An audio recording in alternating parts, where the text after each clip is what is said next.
Hello guys, আসসালামু আলাইকুম। সবাই কেমন আছেন? আশা করি সবাই ভালো আছেন। নতুন আরেকটা ব্লগ নিয়ে চলে আসলাম।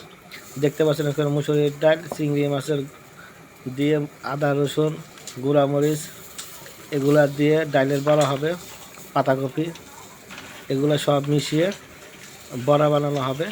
এখন এগুলো মিক্স করা হচ্ছে।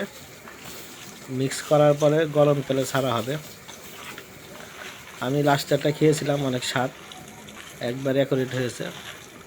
আপনারা পুরো ভিডিওটা দেখলে বুঝতে পারবেন। এখন এই যে মাখা ঝোঁকা চলতেছে, ডলাডলির কাজ, মাখানো।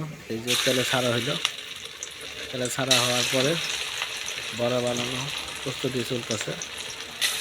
তা আপনারা অবশ্যই ভিডিওটা দেখবেন শেষ পর্যন্ত, দেখে অবশ্যই ভালো লাগবে। আপনারাও এই রেসিপিটা বানিয়ে খাওয়ার চেষ্টা করবেন। আপনারা সবাই ভালো থাকবেন, আমরাও ভালো থাকার জন্য দোয়া করবেন। এই বানানোর শেষ পর্যায়ে, এখন উঠানোর কাজ চলতেছে। এই যে বানানো শেষ, আমি একটা খেয়েছিলাম, অনেক স্বাদ। আপনারাও বানিয়ে খেয়ে দেখবেন ইনশাল্লাহ।